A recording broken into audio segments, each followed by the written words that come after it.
Hi everyone! Welcome back to another AP Chemistry FRQ answer video, and let's go right ahead and answer FRQ number 6.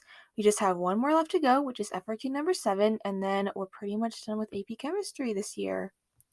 Just a reminder that you can access these questions with the AP Chemistry 2022 FRQ PDF, which I'll link in the description box down below. You can also type the link shown in the video right now into your search bar. And just a reminder that this is not affiliated with the AP College Board in any way, shape, or form. This is just a video going over all the possible answers. And with that, let's begin with question 6a. We have this graph detailing certain wavelengths and what absorbance it corresponds to, usually obtained by a spectrophotometer. So the student uses a permanganate concentration and obtains this data. So for question A, we have to determine the best wavelength. And the best wavelength will be when the most light is absorbed. So going back to the graph, we see that the highest point of absorbance will be right here. And then the question asks us for the optimum wavelength. So that peak right there corresponds with about 525 nanometers. So to answer the question, it's going to be a wavelength of 525 because that is when the most light was absorbed. Now, the next question, 6b, it looks like a student prepares this solution and we've got this enlarged volume of the stock solution shown. So for the first part of 6b, we're asked what the recorded volume should be from the enlarged picture. For reference, here's the picture. And remember that when measuring liquids, especially water, you have to measure the bottom of the meniscus. The meniscus is the curve in the water that happens due to adhesion. You want to measure the bottom of that, which is right here. And so that's going to be 90, 91, 92, and so that reads 92. But remember that when measuring with sig figs, we have to have every certain number and one extra guess. So our certain numbers that we know for sure are 92, and both of those numbers are certain. But remember that we still have that one extra guess that we need to use. And so it looks like a pretty solid 92 to me, and so I'm just going to put a 0.0 there, and that's going to be my guess. And that should be the final answer. It should be 92.0 for every certain number and one extra guess.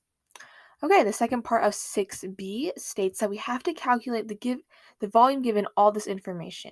So what equation do we use? Well, we have to look at what we're given.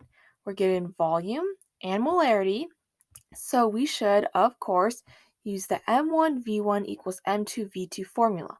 Also, we're not changing the number of moles because this is a 1-to-1 molar ratio, so this equation works out perfectly. Let's go ahead and use the equation, plugging in M1, or our first molarity. It will be 1.68 times 10 to the negative 3, and the corresponding volume to that will be the 100 milliliters. And then for M2, we have the 2.4 times 10 to the negative 3. And for our final volume, that's actually something we're trying to find, so we need to solve for that. And just use simple algebra to manipulate it, and you get your x value as 70 milliliters, which is done with the second part of 6b. In the last part, 6c, we have a bunch of steps to produce a calibration curve, which is right here. And then here's the actual question, which is asking us to identify why the marked data point is below the line of best fit. Going back to the graph, our outlier is right here. And notice how that it's below the line. That means that it has a lower absorbance than it's expected to have, which means that there must have been something in there to affect that. So going back to the question, it asks us to identify which step the student did wrong in order to have this sudden outlier in the graph. Remember that the data point is below the expected value of absorbance, which indicates that it didn't absorb enough of the permanganate solution. The concentration it absorbed was much too low. And let me give you an example of this. Let's say you put food dye in water and it turns a bright, beautiful blue color. But if you add more water, what happens next? Well, it turns a lighter blue color, and there is less concentration in the solution because there's more water. So there must have been too much water in the solution because it's way too diluted, which lowers the concentration. Now, because it asks us which step the student did wrong, we have to go back to the steps and kind of cite the certain one. And it looks like step 2 is very probable. It's very easy that the student could have rinsed the cuvette with the distilled water, but didn't dry it properly, so there was still some water drops remaining, which could have affected the absorbance. And so the answer will be that after rinsing the cuvette, there was still water that was not dried out, which lowers the concentration. And that is from step 2. And I think that is the end of FRQ number 6. Here are some score predictions. And once again, thank you for watching my videos. Be sure to subscribe, turn on post notifications, and give this video a huge thumbs up if you enjoyed or learned something new from it.